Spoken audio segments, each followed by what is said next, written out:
6 months ago, I started my first video on this channel. It was about pets. I asked, why do people own pets? And at the end of the video, I made a promise to myself to record every week, at least one video a week, until the end of the year. That was 6 months ago. And the 6 month mark has finally arrived. And it went by incredibly quickly. And I can't believe that I actually was able to make a video, sometimes two videos every week for 6 months, for half of a year. The idea of making a YouTube channel has been on my mind for years, but I always had this limiting belief that I wasn't one of those people that would be able to do it, that it wasn't for me. Um, so I'm incredibly proud of myself that I was able to complete these 6 months. But more importantly, I'm incredibly grateful for the small but loyal and amazing audience that I've been able to, and community that I've been able to garner in these past 6 months via this channel. I've experienced a lot of growth both within and outside the context of this channel, and have talked to just amazing people, have had incredibly insightful conversations, just internet interactions with people, and I'm grateful for the viewers. Um, so I want to talk about this 6 month journey. I'm still going to be making videos um, throughout 2025, and for years to come, hopefully, because it's been an amazingly just fruitful journey and process. I'm just gonna talk off the cuff. I do have notes down here, so if I look down, it's the reason why I'm looking at a notepad. Um, but yeah, I'm just gonna talk about what I've learned in these past 6 months. Um, why I think it's a benefit to start with a smaller channel. This is a relatively small channel still, even if the audience and the community is strong. And the benefit that comes with that. And for other small creators, or people that are just endeavoring in a similar thing, see that as a blessing, as opposed to a disadvantage, having a smaller viewing. Um, I just want to talk about how I've grown again, both within the context and outside of the context of this channel, and how I'm gonna change my strategy potentially in content creation and in providing the offerings and services. Because ultimately, I just want to be of service to the people, right? To the people that are watching this. Um, how I want to change my strategies come 2025 to optimize that process and to make it more effective, more efficient. You know. Um, Again, I don't want to I want to reiterate and emphasize as much as possible how grateful I am. I started off this channel just with this intense, kind of indescribable desire to start recording videos. It was during a time when I was experiencing just loss from several sources. I had lost my full-time, like objectively good job. Months prior to that, I had been unemployed and had kind of just unsteady streams of income. Moved back home, built this shed to start something new, and all of it sourced from this sense of a calling, or just an indescribable need or desire to do it, and just following that desire. And I'm so happy that I did, because it's only good has come from it. I've been able to um, this channel has been a medium of reaching my potential in different avenues of my life, and also in maintaining and in reinforcing and honing in my communication skills, and thereby, like, my relationships in my life has improved as a result. So before I start again, I wanna just express my gratitude to the viewers. It's been yeah. Um, So what I want to start off with is what I learned in the past year. The most important thing with doing something like this is consistency. It's like an age-old kind of just lesson that's touted in whatever endeavor, whatever project, whatever desire that you have. Consistency always trumps perfection because perfection doesn't exist. I found that just doing the bare minimum, going 30% some days opposed to 100% every day, is the way to go. Um, because when you prove to yourself that you can do something over and over again, in a medium like this, you prove to your audience that they should expect a reoccurring kind of schedule, a reoccurring kind of offering to the people, you know? And I'm definitely going to carry this forward. I always consider myself somewhat disciplined and um, consistent in other areas of my life, but this channel just seemed like a barrier, something that I just didn't want to do. And um, consistency has proven invaluable. It really has. And I'm gonna again talk a little bit more about this later in the video, but having a smaller audience allows you to have more insightful, engaging, and deep conversations with fewer people. When you reach like the not even let alone millions, just like thousand like four-figure subscriber range or community range, it's difficult to connect with as many people and to gain valuable insights from people. But when it's in the hundreds, like where I am right now, I'm able to have individual interactions and exchanges with people and just pull out gems of feedback to understand how I could serve you all better. Um, so yeah, definitely depth and quality over the quantity of engagement and interactions in this channel is a blessing that I've gotten and being still in the earlier stages of this endeavor. Um, that is one thing that I learned.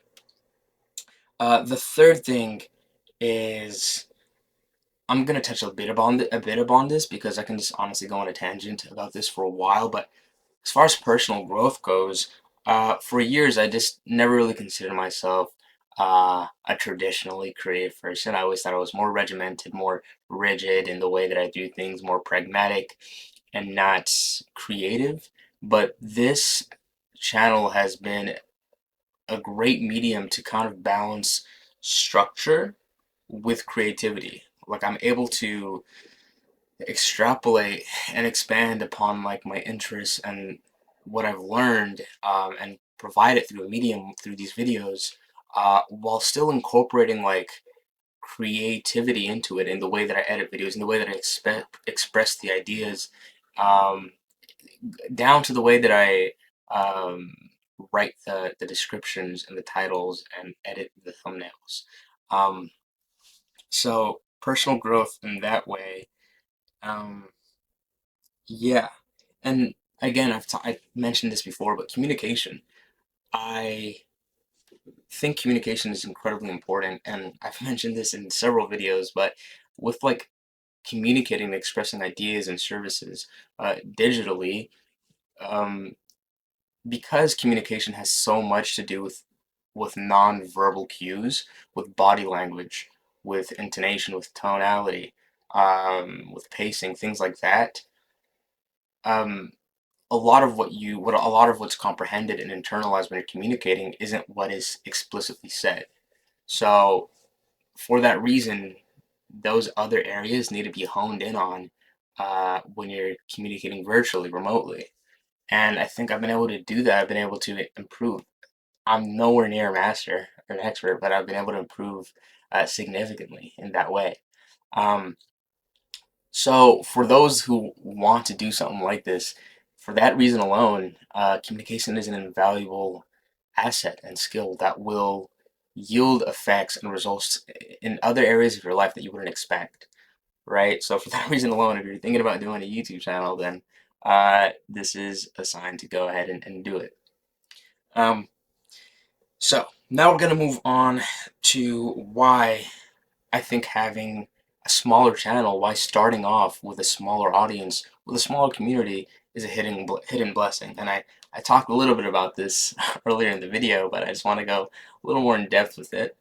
I've learned this in the past 6 months. Again, because with a smaller audience, right, you're able to have more engaging interactions with people, more in depth. You're able to pull more from the individual interactions and gain insights to further and improve your videos. But it also provides you with the freedom to experiment.